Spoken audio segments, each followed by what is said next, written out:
ഇറാന്റെ പരമോന്നത നേതാവായി ചുമതല ഏറ്റതിന് പിന്നാലെ അയത്തുള്ള മൊജ്തബ ഖമനയുടെ ആരോഗ്യനില സംബന്ധിച്ച് പല വാർത്തകളും ഉണ്ടായിരുന്നു. ഫെബ്രുവരി 28 നടന്ന ഒരു വലിയ വ്യോമാക്രമണത്തിൽ അദ്ദേഹത്തിന് അതീവ ഗുരുതരമായി പരിക്കേറ്റതായും ശാരീരികമായി അദ്ദേഹം തകർന്നിരിക്കുകയാണെന്നും ന്യൂയോർക്ക് ടൈംസ് ഉൾപ്പെടെയുള്ള അന്താരാഷ്ട്ര മാധ്യമങ്ങൾ റിപ്പോർട്ട് ചെയ്തിരുന്നു. അദ്ദേഹത്തിന്റെ പിതാവ് അയത്തുള്ള അലി ഖമനയെ കൊല്ലപ്പെട്ട അതേ ആക്രമണത്തിലാണ് മൊജ്തബ ഖമനയ്ക്കും പരിക്കേറ്റത്. റിപ്പോർട്ടുകൾ പ്രകാരം ആക്രമണത്തിൽ മൊജ്തബ ഖമനയുടെ ഒരു കാൽ മുറിച്ചു മാറ്റേണ്ടി വന്നിട്ടുണ്ട്. നിലവിൽ അദ്ദേഹം 3 ശസ്ത്രക്രിയകൾക്ക് വിധേയനായി കഴിഞ്ഞു എന്നാണ് റിപ്പോർട്ടുകൾ. ഒരു കൃത്രിമ കാൽ ഘടിപ്പിക്കാനുള്ള തയ്യാറെടുപ്പിലാണ് ഇപ്പോൾ ഡോക്ടർമാർ ഉള്ളത്. കൂടാതെ സ്ഫോടനത്തിൽ അദ്ദേഹത്തിന്റെ മുഖത്തും ചുണ്ടുകളിലും വളരെ ആഴത്തിൽ പൊള്ളലേറ്റിരുന്നു. ഇത് അദ്ദേഹത്തിന് സംസാരിക്കാൻ വലിയ തടസ്സമുണ്ടാക്കുന്നു എന്നാണ് റിപ്പോർട്ടുകൾ. മുഖത്തെ പരിക്കുകൾ മാറ്റാൻ വൈകാതെ തന്നെ പ്ലാസ്റ്റിക് സർജറി നടത്തേണ്ടി വരുമെന്നാണ് സൂചന. ഇത്രയും ഗുരുതരമായ പരിക്കുകൾ ഉള്ളതിനാലാണ് അധികാരം ഏറ്റ ശേഷം ഇതുവരെ അദ്ദേഹം പൊതുജന മധ്യത്തിൽ പ്രത്യക്ഷപ്പെടുകയോ വീഡിയോ സന്ദേശങ്ങൾ പുറപ്പെടുവിക്കുകയോ ചെയ്യാത്തത്. ലോകത്തിനു മുന്നിൽ വെളിപ്പെടാതിരിക്കാൻ അദ്ദേഹം അതീവ രഹസ്യമായാണ് ചികിത്സ തുടരുന്നത്. മൊജ്തബ ഖമനൈ ശാരീരികമായി അവശനായതോടെ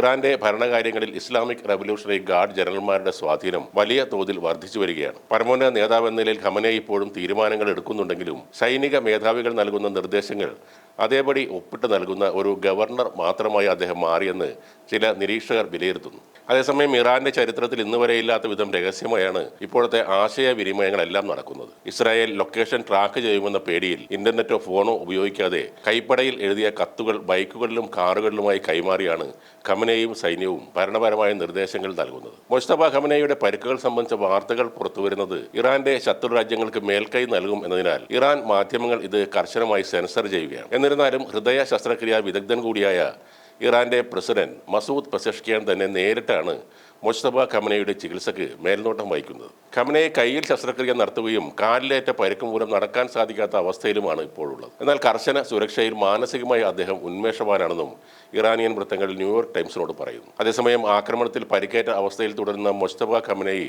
ആശുപത്രിയിലാണോ അതോ രഹസ്യ കേന്ദ്രത്തിലാണോ എന്ന കാര്യം വ്യക്തമല്ല. ഇസ്രയേൽ ആക്രമണം തുടരുന്നതിനിടെ ശക്തമായ സുരക്ഷയിലാണ് അദ്ദേഹമുള്ളത്. ഡോക്ടർമാരും മെഡിക്കൽ സംഘവും അദ്ദേഹത്തിന്റെ ഒപ്പമുണ്ട്. നിലവിലെ രഹസ്യ കേന്ദ്രത്തിന്റെ വിവരങ്ങൾ പുറത്തു പോകാതിരിക്കാൻ ആരും സന്ദർശനം നടത്തുന്നുമില്ല. ഇറാന്റെ ഉന്നത സൈനിക സേനയായ ഇസ്ലാമിക് റവല്യൂഷണറി ഗാർഡ് കോർപ്സിലെ മുതിർന്ന കമാൻഡർമാരും ഉന്നത സർക്കാർ ഉദ്യോഗസ്ഥരും പോലും അദ്ദേഹത്തെ സന്ദർശിക്കാറില്ല.